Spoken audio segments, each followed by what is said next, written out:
For more information, please visit our website www.scienceworld.in. You can motivate us to do more by liking, sharing our Instagram and Facebook page. Also, don't forget to subscribe to our YouTube channel and press the bell icon to get notifications of new videos. Hello everyone, मेरा नाम तुषार भारद्वाज और ये आपका अपना favourite channel science world. आज की video में हम एमसीक्यू के बारे में डिस्कस करने वाले हैं। जैसे कि आपको मैंने बताया था कि लाइव प्रोसेस के हम अप्रॉक्स में 80 to 100 एमसीक्यू आपको देने वाले हैं और उसके लिए फर्स्ट पार्ट हमारा आ चुका है। ये सेकंड पार्ट है जिसमें हम 20 एमसीक्यू डिस्कस करने वाले हैं। हर एक क्वेश्चन को आपको पहले एक्सप्लेन किया जाएगा, उसके बाद जो उसके ऑप्शन में से सेलेक्ट किया जा रहा है कि भाई जैसे नंबर ए ऑप्शन आपका आना चाहिए फर्स्ट क्वेश्चन के लिए, तो वो क्यों आना चाहिए, तो हम साथ में रीज़न भी लेके चलेंगे और क्वेश्चन को भी समझ कर चलेंगे। तो चलिए टाइम वेस्ट ना करते हुए स्टार्ट करते हैं। First question, breakdown of pyruvate to give breakdown of pyruvate. देखिए पायरुवेट क्या होता है, आपको मालूम है कि जब हम कार्बोहाइड्रेट का इंटेक करते हैं तो डाइजेशन होने के बाद हमारे स्मॉल इंटेस्टाइन में ग्लूकोज मॉलिक्यूल बनते हैं और ये ग्लूकोज शिफ्ट होता है वाया ब्लड और ब्लड के जरिए जब ये ट्रांसपोर्ट होता है तो हमारी सेल में पहुंचता है। सेल में पहुंचने के बाद ग्लूकोज का एक मॉलिक्यूल दो पायरुवेट के मॉलिक्यूल बनाता है। तो पायरुवेट तक तो हम पहुंच गए हैं। हमारा क्वेश्चन क्या है, first question, breakdown of pyruvate. अब हमें उसके आगे का टॉपिक क्लियर होना चाहिए, ठीक है ना।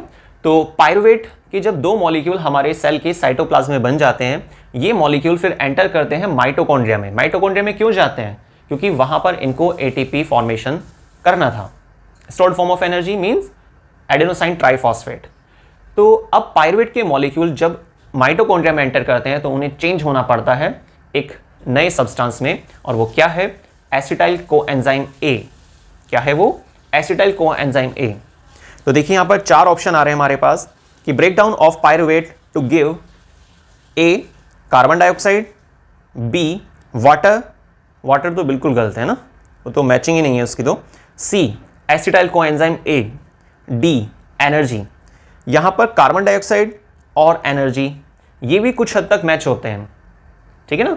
जब आप प्रोसेस को डिटेल में देखेंगे कि पायरुवेट से एनर्जी कैसे बन रही है, पायरुवेट कैसे कन्वर्ट हो रहा है एटीपी में, तो उस दौरान माइटोकॉन्ड्रिया का जिक्र आता है। माइटोकॉन्ड्रिया के अंदर कार्बन डाइऑक्साइड भी बनती है, कार्बन डाइऑक्साइड के मॉलिक्यूल भी तैयार होते हैं और साथ में कुछ इनडायरेक्ट एनर्जी रिच मॉलिक्यूल भी तैयार होते हैं, ठीक है ना। वो क्रैब साइकिल चलती है, उसका प्रोडक्ट होता है। लेकिन हमारे पास जो एग्जैक्ट आंसर है, जो बेस्ट आंसर है इन चार ऑप्शन में से, वो क्या है, सी एसिटाइल कोएंजाइम ए।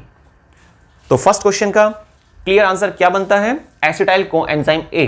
तो पायरुवेट चेंज हुआ किसमें, एसिटाइल कोएंजाइम ए में, और फिर ये एसिटाइल कोएंजाइम ए माइटोकॉन्ड्रिया के अंदर जाकर क्रैब साइकिल को स्टार्ट करता है, वो आगे का प्रोसेस है।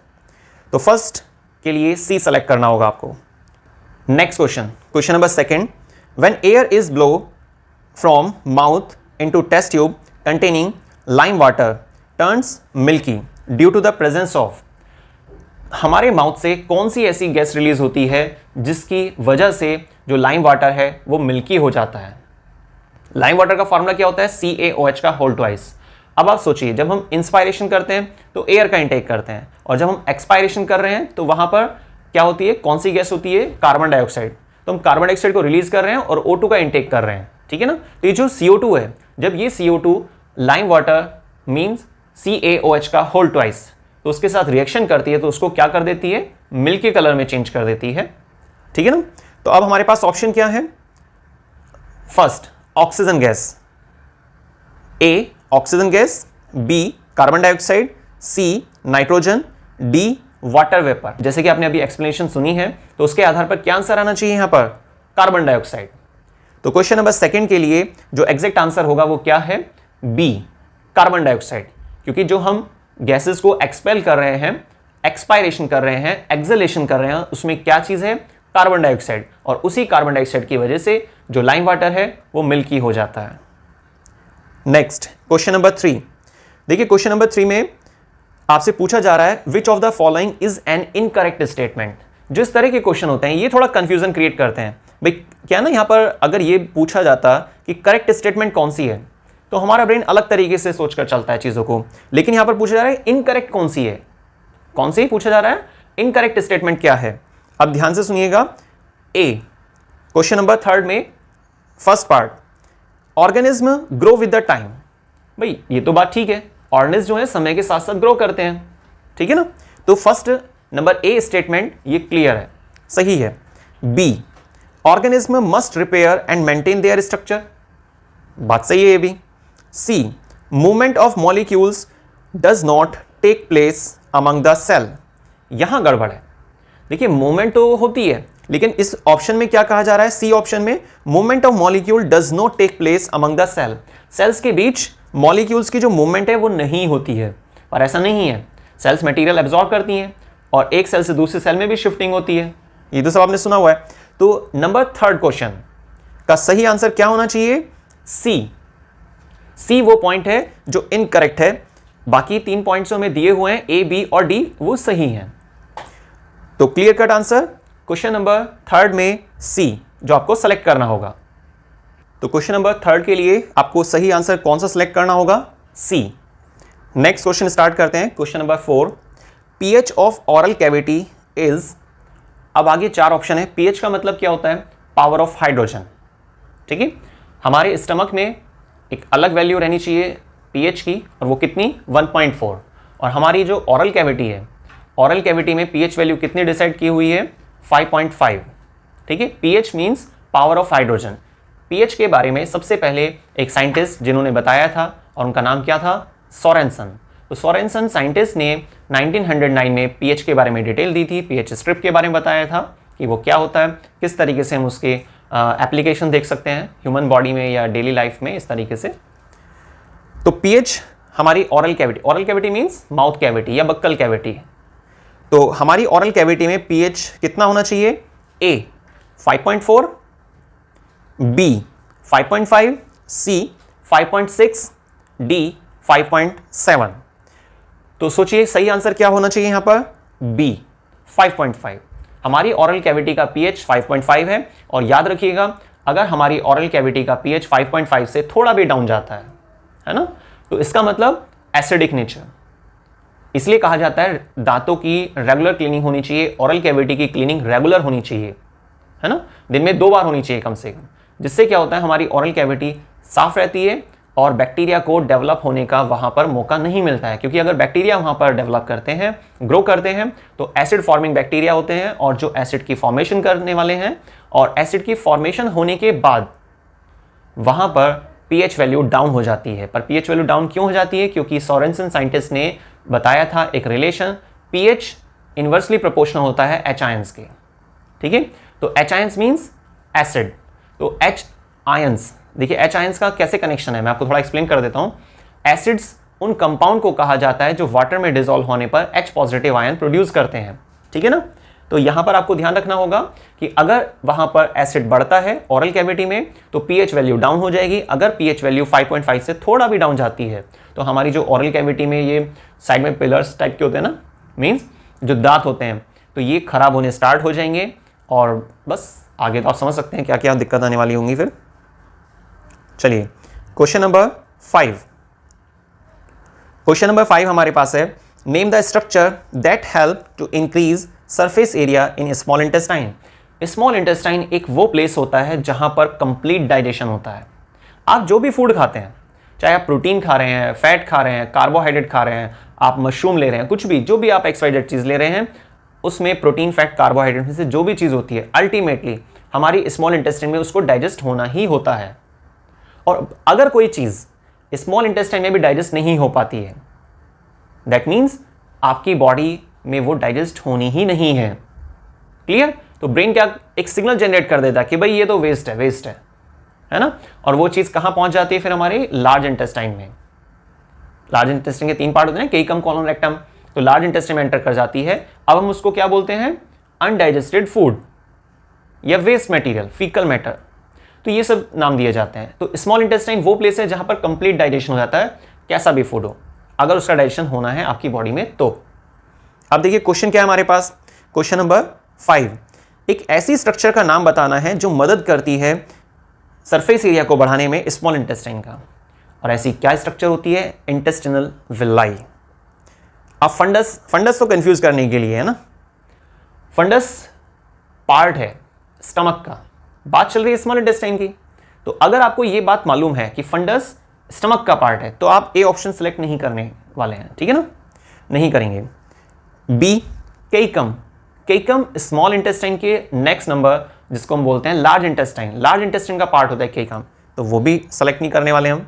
क्रिस्टा, क्रिस्टा जो होता है डी पॉइंट, वहां पर ये एक आपने सुना होगा ह्यूमन ईयर जिसमें 3 पार्ट्स किए जाते हैं, एक्सटर्नल ईयर, मिडिल ईयर और इंटरनल ईयर।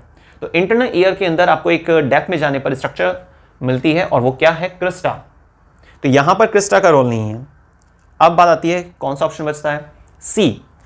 तो क्वेश्चन नंबर 5 के लिए एग्जैक्ट आंसर क्या है, सी विलाई, या इंटेस्टिनल विलाई भी लिखा हो सकता था। Next question, question number 6, opening and closing of stomatal aperture या पोर डिपेंड अपॉन। अब देखिए स्टोमेटा का ओपन होना और क्लोज होना वो किस पे डिपेंड करता है, ये लीफ आपको पता है प्लांट बॉडी में जो लीव्स होती हैं उन लीव्स में स्टोमेटा पाए जाते हैं। अब ये स्टोमेटा का खुलना और बंद होना, इससे रिलेटेड एक क्वेश्चन डाला गया यहां पर, क्वेश्चन नंबर 6, जिसमें 4 ऑप्शन है, oxygen, temperature, water in guard cell, concentration of CO2 in stomata.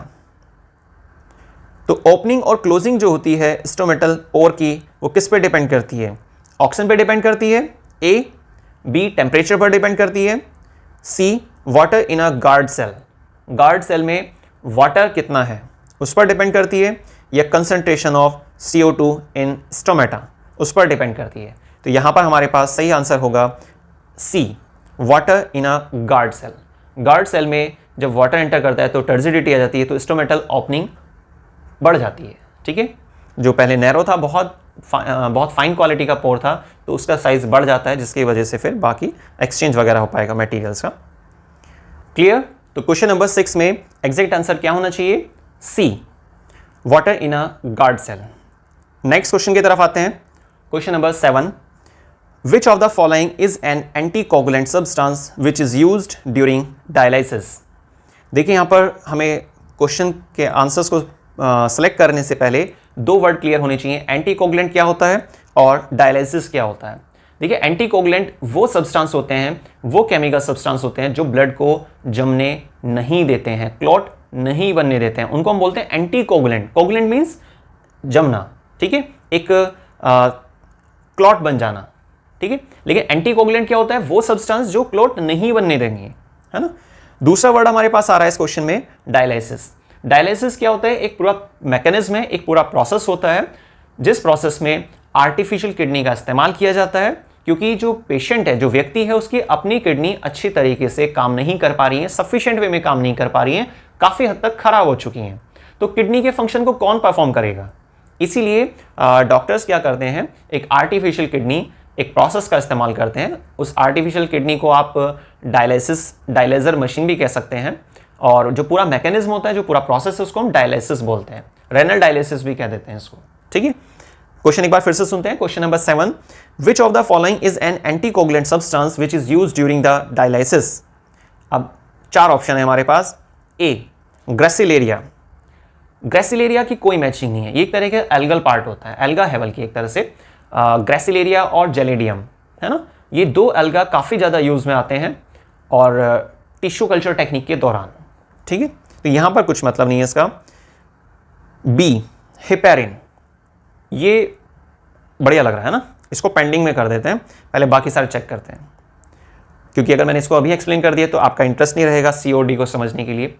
पर देखिए आप बात समझने की कोशिश कीजिए, ये जो आपको पूरा एक्सप्लेन किया जा रहा है, आपने नोटिस किया होगा जैसे हमारा लाइफ प्रोसेस का MCQ को लेकर फर्स्ट पार्ट भी आया था, तो शायद वो भी 30-40 मिनट के आसपास बैठ रहा था। 20 क्वेश्चन कवर करने में 30-40 मिनट इतना टाइम नहीं लगता है, लेकिन क्या है ना, अगर हम क्वेश्चन को समझ रहे हैं, उसका आंसर जो पर्टिकुलर लिया जा रहा है वो क्यों लिया जा रहा है, क्वेश्चन में कोई टर्म आ रही है साइंस से रिलेटेड, तो उस टर्म को हम अलग से एक्सप्लेन कर रहे हैं, तो बेसिक बात है, डिटेल मतलब टाइम तो लगना ही है। अदरवाइज क्या होता, क्वेश्चन रीड किया है ना, और सीधा सा उसको आंसर बता दिया गया कि भाई ये आपका आंसर है, इसका बात खत्म, नेक्स्ट क्वेश्चन, ये आंसर, नेक्स्ट क्वेश्चन। तो मुश्किल से 20 क्वेश्चन कवर करने में 10 या 12 मिनट मैक्सिमम, बहुत आराम से। लेकिन फिर फायदा क्या होगा इस चीज का? भाई आप अपने लाइफ में से जो सभी का बिजी शेड्यूल होता है उसमें से टाइम निकालकर आप वीडियो देख रहे हैं, तो बेसिक बात है आप चीज़ों को समझना चाह रहे हैं, है ना? तो समझने के लिए क्या होता है, वो चीज़ें एक्सप्लेन होनी चाहिए, तभी तो हमें समझ में आएगा। सीधी सी बात है ना? तो इसीलिए कोशिश की जा रही है आपको हर एक क्वेश्चन फुल्ली एक्सप्लेन किया जाए, और साथ में जो उसका ऑप्शन लिया जा रहा है वो ऑप्शन क्यों लिया जा रहा है या बाकी ऑप्शन को क्यों नहीं लिया जा रहा है, तो ये सब बातें भी क्लियर हो सके। आप समझिएगा। चलिए ठीक है, तो हमारा क्वेश्चन नंबर 7 चल रहा था, हम क्वेश्चन क्लियर कर चुके हैं कि डायलिसिस प्रोसेस में एंटीकोगुलेंट सब्सटेंस जो इस्तेमाल किया जाता है वो कौन सा है। तो ग्रेसिलेरिया तो एंटीकोगुलेंट सब्सटेंस नहीं है, ये बात साइड हो चुकी है। बी को हमने पेंडिंग में डाल दिया था जो हेपेरिन था, क्योंकि वही सही आंसर है इसका।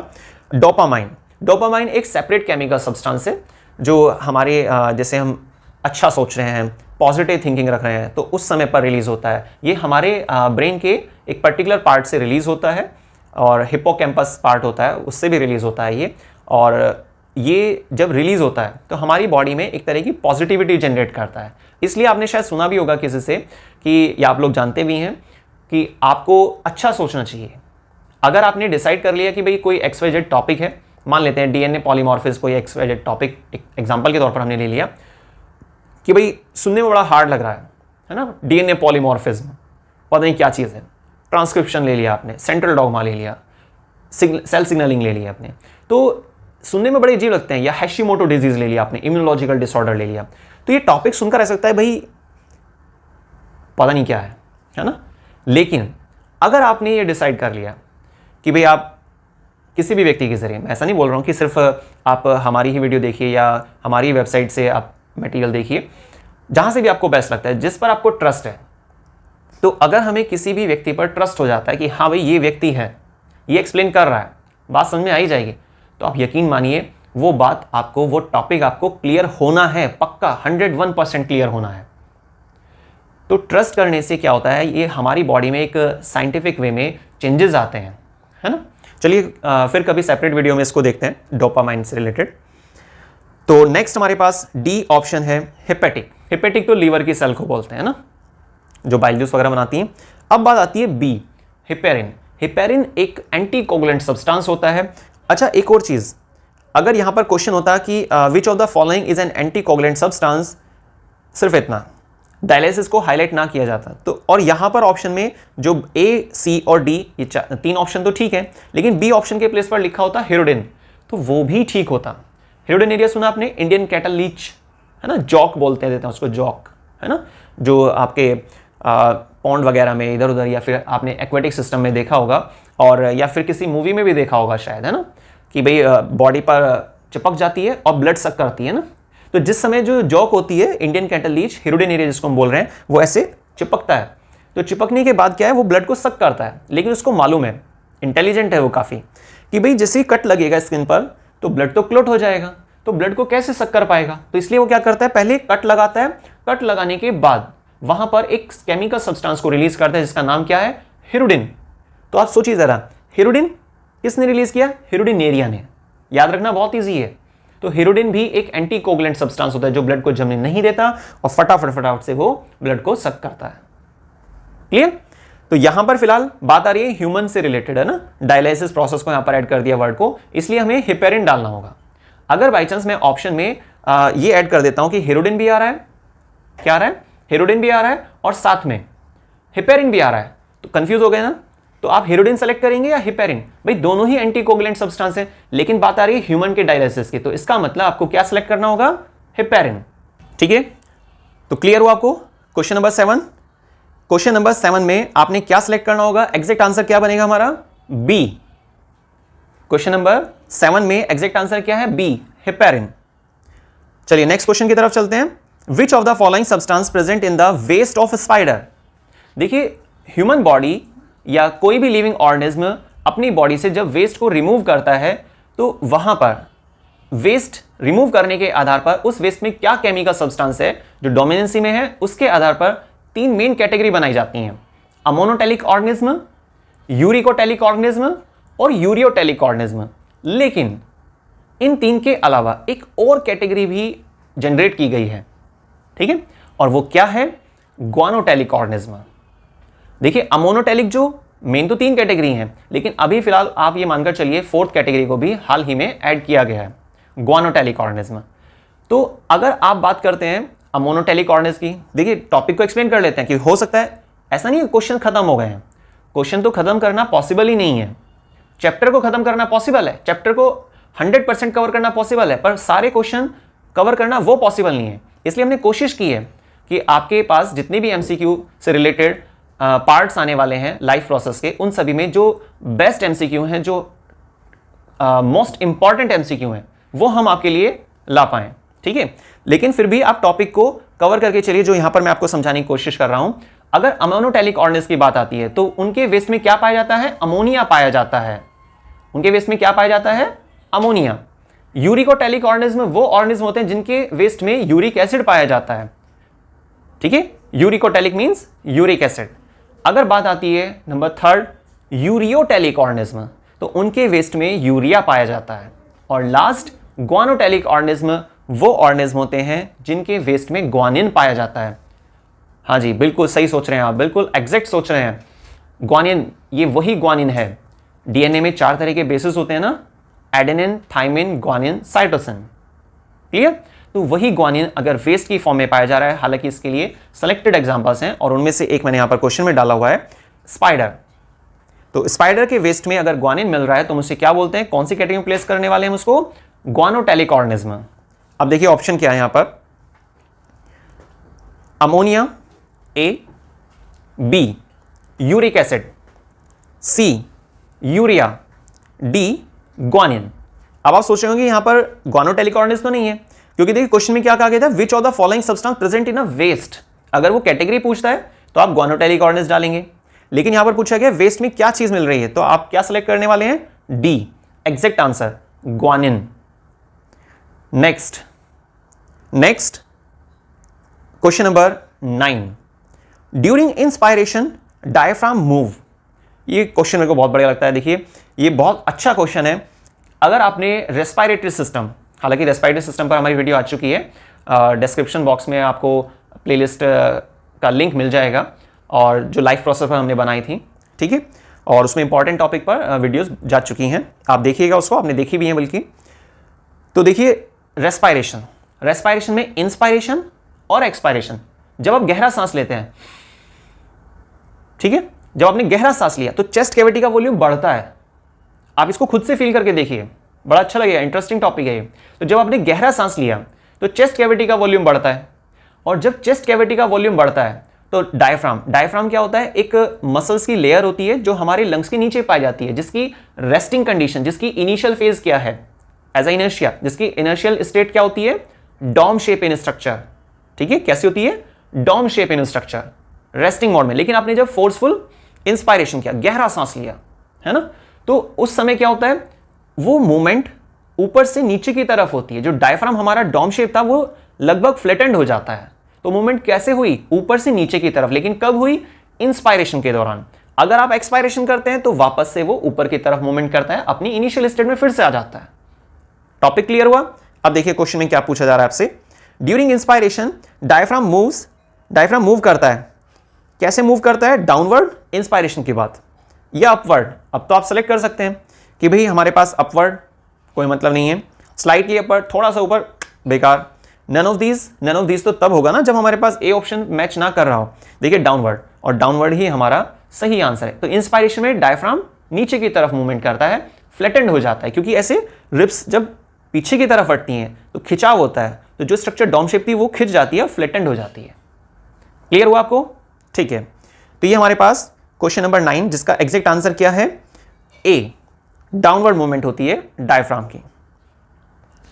चलिए नेक्स्ट क्वेश्चन की तरफ चलते हैं। क्वेश्चन नंबर 10, देखिए जो हमारे पास क्वेश्चन नंबर 10 आ रहा है, इसमें पूछा गया आपसे, rennin act on which type of food. किस प्रकार के फूड पर एक्शन करता है रेनिन? सबसे पहले तो हमें देखना होगा, डाइजेस्टिव सिस्टम आपका टॉपिक क्लियर होना चाहिए।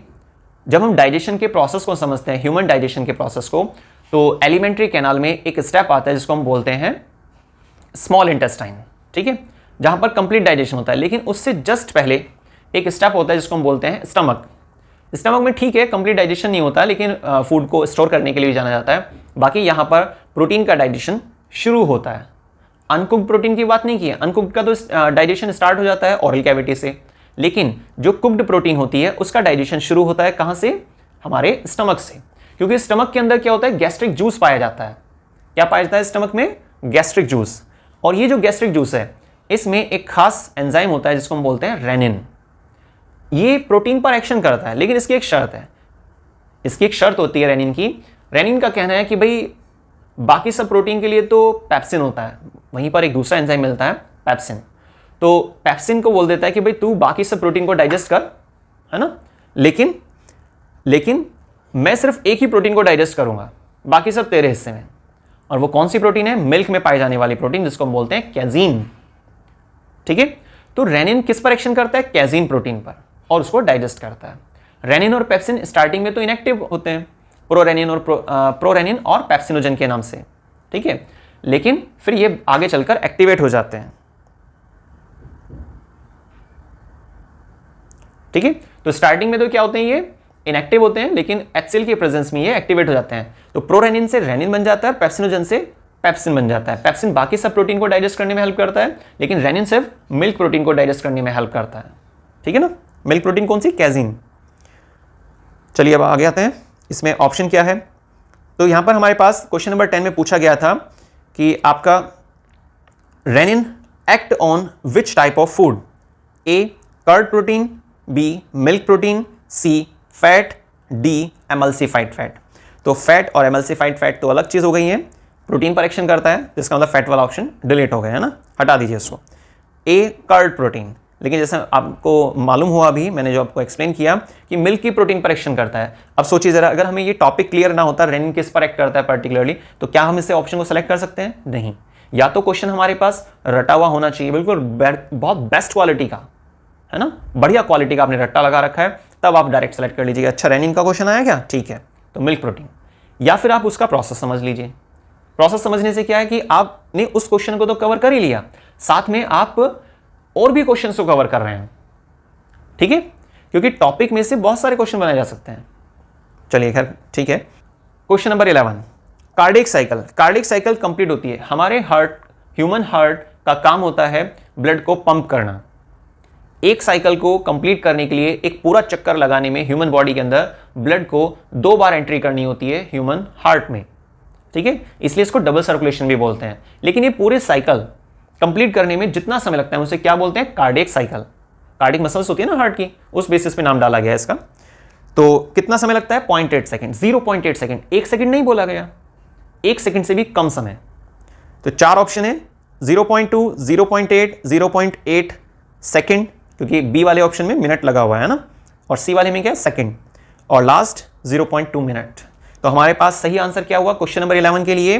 0.8 सेकंड। ठीक है, next question number 12, pH of stomach should be. PH of stomach should be, क्या होना चाहिए हमारे स्टमक का पीएच? अब देखिए, जैसे मैंने अभी लास्ट में भी एक क्वेश्चन आ रहा था पीएच से रिलेटेड, वो शायद ऑरल कैविटी का था, तो उस समय मैंने आपको थोड़ा सा जिक्र भी किया था।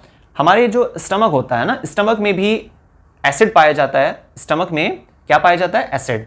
और उस एसिड का पीएच कितना होना चाहिए? 1.4। अगर इतने पीएच वैल्यू पर एसिड मेंटेन है तभी हमारा स्टमक अपना वर्क कर पाता है। क्लियर? अब देखिए, स्टमक के अंदर फंक्शन क्या होता है, क्या फंक्शन परफॉर्म होता है? फूड को स्टोर करता है, और प्रोटीन को डाइजेस्ट करने के लिए जो इनएक्टिव एंजाइम्स होते हैं उन इनएक्टिव एंजाइम्स को एक्टिवेट भी करता है, लेकिन एक पर्टिकुलर पीएच पर। 1.4 बहुत हाई क्वालिटी का एसिड है ना। तो अब यहां पर आपको ऑप्शन दिए गए हैं, और वो क्या ऑप्शन है? 1.4, 5.5, सी 5.6 और डी 5.7। तो सही आंसर क्या हमारे पास? 1.4। क्लियर हुआ? तो pH of stomach should be, क्या होना चाहिए? और वो क्या होना चाहिए? ए 1.4, बी, सी और डी, ये सही आंसर नहीं है। Next question number 13, type of muscles that found in human heart. Smooth muscles, B skeletal muscles, C cardiac muscles, D ciliary muscles. तो हमारे पास सही आंसर क्या है? Cardiac muscles. अभी एक्सप्लेन किया था मैंने आपको, हार्ट से रिलेटेड जो टॉपिक था कि कार्डिक मसल्स वो मसल्स होती है जो हमारे हार्ट में पाई जाती हैं। क्लियर? तो क्वेश्चन नंबर 13 का एग्जैक्ट आंसर आपको क्या सिलेक्ट करना होगा? C cardiac muscles.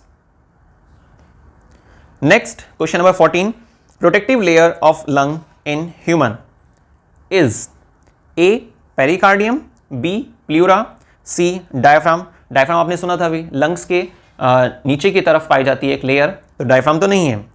D intercostal muscles. Intercostal muscles होती हैं रिब्स के बीच में, ठीक है। इंटरकोस्टल मसल्स कहां पाई जाती हैं? रिब्स के बीच में, तो ये भी पॉसिबल नहीं है। अब दो ऑप्शन बचते हैं क्वेश्चन नंबर 14 में, ए और बी। ए क्या है? पेरिकार्डियम। पेरिकार्डियम तो वो लेयर होती है जो हमारे हार्ट के ऊपर पाई जाती है प्रोटेक्शन के लिए। बी हमारा सही आंसर है। लंग्स को प्रोटेक्शन प्रोवाइड करने के लिए उसके ऊपर जो एक लेयर है उसको हम बोलते हैं प्लूरा, है ना। और ह्यूमन हार्ट के ऊपर जो एक लेयर होती है प्रोटेक्शन के लिए उसको बोलते हैं पेरिकार्डियम। तो हमारा क्वेश्चन नंबर 14 के लिए जो सही आंसर है वो क्या होना चाहिए? B pleura. तो देखिए हमारे पास क्वेश्चन नंबर 14 में एग्जैक्ट आंसर आपको क्या सिलेक्ट करना होगा? चार ऑप्शन थे यहां पर, ए pericardium, B pleura, C diaphragm और डी इंटरकोस्टल मसल्स। तो जैसे कि मैंने आपको अभी एक्सप्लेन किया हर एक पॉइंट्स के बारे में कि भाई हर एक ऑप्शन का अपना क्या एक्सप्लेनेशन है और किस चीज़ से रिलेटेड है। तो यहाँ पर बात चल रही है ह्यूमन में लंग्स की, तो इसका मतलब प्रोटेक्शन कौन प्रोवाइड करने वाला है यहाँ पे? प्लूरा। तो प्लूरा एक लेयर जो कवर करती है लंग्स को, प्रोटेक्शन प्रोवाइड करती है। तो क्वेश्चन नंबर 14 में एग्जैक्ट आंसर है बी।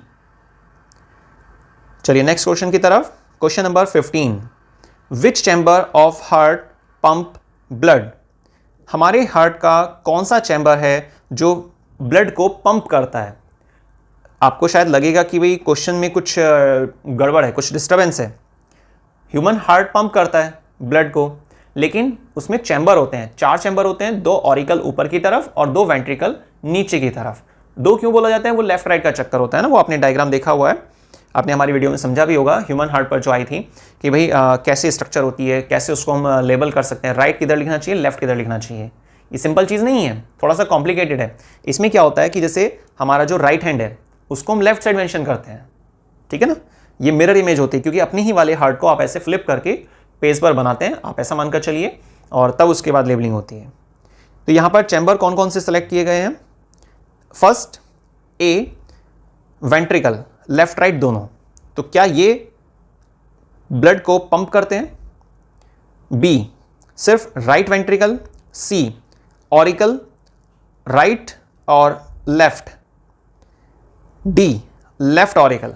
बहुत कंफ्यूजिंग क्वेश्चन है ना, आप सोचिएगा ज़रा ध्यान से और कोशिश कीजिएगा जिस समय आप ये वीडियो अभी आप देख रहे हैं तो या बाद में जैसे भी आप वीडियो को देख रहे होंगे तो उस समय जब ये क्वेश्चन बोला गया है उसके बाद आपने पॉज कर देना है, उसको स्टॉप कर देना है और पहले खुद से सोचना है आंसर, ठीक है।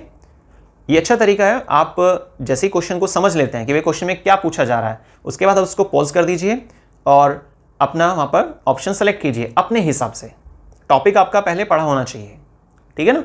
तो फिर आप मैच कीजिए वीडियो को प्ले करके कि भाई क्या आपके वाला आंसर हमारे वाले आंसर से मैच करता है या नहीं करता है। तो क्वेश्चन नंबर 15 में हमारे पास सही आंसर क्या होना चाहिए? ए वेंट्रिकल। वैसे तो ह्यूमन हार्ट ब्लड को पंप करता है, लेकिन यहाँ पर जो 4 ऑप्शन है चारों मिक्स हो रहे हैं, क्योंकि बात आती है हार्ट ने ब्लड को पंप किया, पर हार्ट का काम क्या है? ह्यूमन हार्ट का क्या काम होता है? ब्लड को पंप करना, पर किसको दे रहा है वो? भाई ब्लड पंप करके किसको दे रहा है? या तो लंग्स को प्रोवाइड करेगा, है ना, या फिर किस तरफ प्रोसीड करेगा ब्लड? हमारे टिश्यूज तक, हमारी सेल्स तक। लेकिन हमारे हार्ट का कौन सा ऐसा पार्ट है जो ब्लड को पंप कर रहा है? इसमें काफी डेप्थ है इस क्वेश्चन में, आप समझिएगा इसको। और वो सही आंसर क्या है? वेंट्रिकल, लेफ्ट और राइट दोनों। ऑरिकल सेलेक्ट नहीं कर सकते आप सोच रहे होंगे कि भाई ह्यूमन हार्ट ब्लड को पंप करता है तो ऑरिकल भी तो शामिल है, पर ऐसा नहीं है। ऑरिकल के जरिए तो वेंट्रिकल में एंट्री होती है ब्लड की, और जब ब्लड को पंप करने की बात आती है तो इसका क्या मीनिंग होता है कि हार्ट से, ह्यूमन हार्ट से ब्लड अगर प्योरिटी वाला है तो वो कहां तक जाएगा? एओर्टा के जरिए डिफरेंट टिश्यू सेल्स तक, ऑर्गन तक जाएगा। और अगर बात करते हैं आप इम्प्योर वाले सेक्शन की तो वहां पर भी वेंट्रिकल का ही जिक्र आता है। और वहां पर किस पाइप के जरिए जाएगा वो लंग्स तक प्योरिफिकेशन के लिए? पल्मोनरी आर्टरीज के जरिए। ठीक है ना? तो सही आंसर क्या है हमारे पास क्वेश्चन नंबर 15 में? A. Clear? Next question, question number 16, in which part of body new RBC synthesized? RBC कौन से पार्ट में बनती हैं? ए बोन मैरो, जो सही आंसर है इसका, लेकिन बाकी ऑप्शन भी मैंने आपको जैसे बताया था देखने चाहिए, हो सकता है इससे भी बेस्ट आंसर कोई हो या इससे रिलेटेड कोई आंसर हो। B chest bone, chest bone possible नहीं है, चेस्ट बोन जिसको हम स्टर्नम के नाम से भी जानते हैं। और ठीक है, बाकी आपका एक लीवर डला हुआ है इसमें, सी ऑप्शन पर क्या है? लीवर, लीवर तो बाइल जूस के लिए होता है ना। D brain. तो सही आंसर क्या होना चाहिए हमारा क्वेश्चन नंबर 16 में? ए बोन मैरो। तो बोन मैरो एक वो जगह होती है, एक वो खाली जगह होती है बोन, और जिसके बेसिस पर आरबीसी सिंथेसाइज्ड होती है, मींस आरबीसी प्रोडक्शन होता है। ठीक है, आरबीसी मतलब erythrocyte, red blood corpuscles, red blood cells भी बोल देते हैं इनको। Next question number 17, what is the range of normal systolic pressure? देखिए सिस्टोल और diastole, systole means compression phase, diastole means relaxation phase. ठीक है, अब ये जो सिस्टोलिक प्रेशर है और डायस्टोलिक प्रेशर है, ये हमारे बॉडी में जो ब्लड फ्लो करता है उस ब्लड का जो प्रेशर है उसके लिए दो टर्म बनाई गई हैं, सिस्टोल और डायस्टोल। और ब्लड को पंप कौन करता है? Human heart. वही प्रेशर डिसाइड करता है कि हाँ भाई कितना प्रेशर किस तरह से। आर्टरीज में आपको मालूम है प्रेशर बहुत हाई होता है क्योंकि ल्यूमन कम होता है, ल्यूमन मतलब खाली जगह जहाँ से ब्लड पास आउट हो रहा है, और वेन्स में प्रेशर काफ़ी कम होता है। तो सिस्टोल की बात यहाँ पर हाईलाइट की जा रही है। सिस्टोल से रिलेटेड आपसे क्वेश्चन पूछा जा रहा है कि क्या रेंज है, नॉर्मल रेंज सिस्टोलिक प्रेशर के लिए। अब सिस्टोल का मतलब क्या होता है? Contraction phase. तो कॉन्ट्रैक्शन फेज में सोचिए वैल्यू हाई वाली होनी चाहिए, लो जो जनरल वैल्यू होती है वो 80 to 120, 80 से 120 होती है mmHg मर्क्यूरिक प्रेशर। लेकिन अब आप सोचिए सिस्टोल कॉन्ट्रैक्शन फेज के लिए आता है तो उसमें ज़्यादा वाली वैल्यू आनी चाहिए, कम वाली? बिल्कुल सही सोच रहे हैं आप, ज़्यादा वाली वैल्यू आनी चाहिए क्योंकि कॉन्ट्रैक्शन फेज है ना। तो सिस्टोल के लिए वैल्यू क्या होती है? जो नॉर्मल वैल्यू है वो है 120। अगर यहां पर इस क्वेश्चन में डायस्टोल वर्ड लगा होता तो आप क्या बोलते हैं? डायस्टोल मतलब रिलैक्सेशन फेज। ठीक है, तो रिलैक्सेशन फेज में क्या होगा? Pressure down. तो 80 और 120 में से आपको क्या सिलेक्ट करना चाहिए था अगर यहां पर डायस्टोल होता तो? 80। ठीक है, तो खैर यहां पर जो हमारा आंसर बनना चाहिए, पहले ऑप्शन देखते हैं एक बार। 100 mm ऑफ Hg गलत हो गया है। बी 120 mm ऑफ Hg, ये बात ठीक है। C 1200 mm of Hg, D none of these.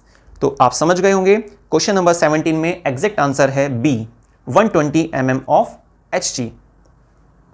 Next question, rennin act on which type of protein?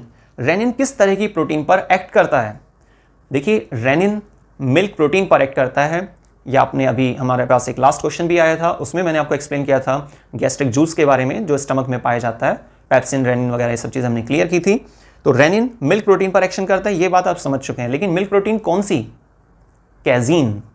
अब देखिए ऑप्शन में है क्या? बिल्कुल स्टार्टिंग में ही है, ए कैजीन, बी हेपेरिन, हेपेरिन तो एंटीकोगुलेंट सब्सटेंस होता है ना। सी हेरोडिन, हेरोडिन हेरोडिनेरिया में पाए जाने वाला एंटीकोगुलेंट सब्सटेंस है। D alpha creatine, alpha creatine तो हमारे हेयर्स में पाई जाती है प्रोटीन। तो आप समझ गए यहां पर किस प्रोटीन पर रिएक्शन करता है? कैजीन प्रोटीन पर, जो मिल्क में प्रोटीन पाई जाती है। तो 18 क्वेश्चन का एग्जैक्ट आंसर क्या हुआ? ए। ठीक है, next question, question number 19, glomerulus is also known as a dash. Glomerulus को किसी और नाम से भी जाना जाता है। अगर आपने एक्सक्रीटरी सिस्टम का टॉपिक क्लियर किया हुआ है, उसमें नेफ्रॉन को आप फुल डिटेल में जानते हैं कि भाई इसमें क्या एक्सप्लेनेशन होती है, क्योंकि नेफ्रॉन के स्ट्रक्चर को दो हिस्सों में बांटा जाता है, एक तो मैल्फोजियन बॉडी और एक ट्यूबुलर पार्ट। ट्यूबुलर पार्ट के अंदर तीन हिस्से होते हैं, पीसीटी, लूपोफेनल और डीसीटी, प्रॉक्सिमल कॉन्वोल्यूटेड ट्यूबुल, लूपोफेनल और लास्ट डिस्टल कॉन्वोल्यूटेड ट्यूबुल। ये ट्यूबुलर पार्ट होता है। लेकिन जो स्टार्टिंग में पार्ट है मैल्फिजियन बॉडी, मैल्फिजियन बॉडी के अंदर दो हिस्से होते हैं, दो पार्ट होते हैं मैल्फिजियन बॉडी के अंदर, ध्यान से समझिएगा। फर्स्ट पार्ट क्या होता है मैल्फिजियन बॉडी का? बॉमेन कैप्सूल, एक सी शेप स्ट्रक्चर होती है नेफ्रॉन के स्टार्टिंग में, और उस बॉमेन कैप्सूल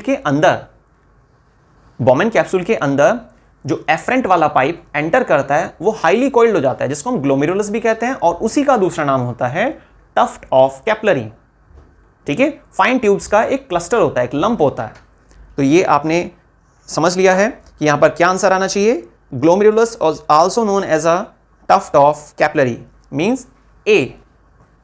तो क्वेश्चन नंबर 19 का फर्स्ट पार्ट हमारा सही है और वो क्या है, A option, tuft of capillary. Arteries, veins, vasa recta ये सब कंफ्यूज करने के लिए है ना। लास्ट क्वेश्चन आज की वीडियो का हमारा question number 20, process of micturition related to which part of human body. Human body के किस पार्ट से रिलेटेड है मिक्चुरेशन का प्रोसेस। मिक्चुरेशन क्या होता है, ये भी एक्सक्रीटरी सिस्टम से रिलेटेड क्वेश्चन है। इंटरनल या एक्सटर्नल स्टिमुलस की वजह से जो ह्यूमन में एक्सक्रीटरी सिस्टम के अंदर पाए जाने वाला यूरिनरी ब्लैडर है, जब वो कॉन्ट्रैक्शन फेज में जाता है, ठीक है, वहाँ पर क्या होता है, अंदर अंदर डेट्रूसर मसल्स होती हैं, वो स्टिमुलेट हो जाती हैं। कॉन्ट्रैक्शन फेज में जाता है तो उसके बाद फिर यूरेथ्रा वाली ट्यूब से एक डक्ट से यूरिन पास आउट होता है।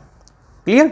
तो मिक्चुरेशन प्रोसेस किससे रिलेटेड है, लीवर से, लंग से, यूरिनरी ब्लैडर से या नेक रीजन से। तो सही आंसर है हमारे पास क्वेश्चन नंबर 20 में सी। क्लियर। तो देखिए आज की वीडियो में हमने 20 MCQ को लाइफ प्रोसेस के कवर किए हैं। फर्स्ट पार्ट लाइफ प्रोसेस का हमारा पहले आ चुका है, ये आज का वीडियो हमारी सेकंड पार्ट के नाम से है, लाइफ प्रोसेस के नेक्स्ट 20 MCQ पार्ट सेकंड। आगे हमारे कुछ पार्ट और भी आने वाले हैं लाइफ प्रोसेस के MCQ के लिए, तो देखते रहिए साइंस वर्ड में आने वाली सभी वीडियोज़ को। और प्लीज़ अगर आपने हमारे चैनल को सब्सक्राइब नहीं किया है तो आप सब्सक्राइब कीजिए, लाइक कीजिए, कमेंट कीजिए और बेल आइकन को प्रेस कीजिए, जिससे कि जो भी वीडियोस हमारी आती हैं तो एग्जैक्ट टाइमिंग से जल्द आपके पास नोटिफिकेशन पहुंचे, ठीक है।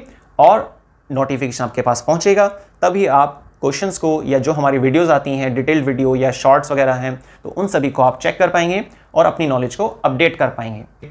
देखते रहिए वीडियोज़ को। बहुत बहुत धन्यवाद। मिलते हैं नेक्स्ट वीडियो में।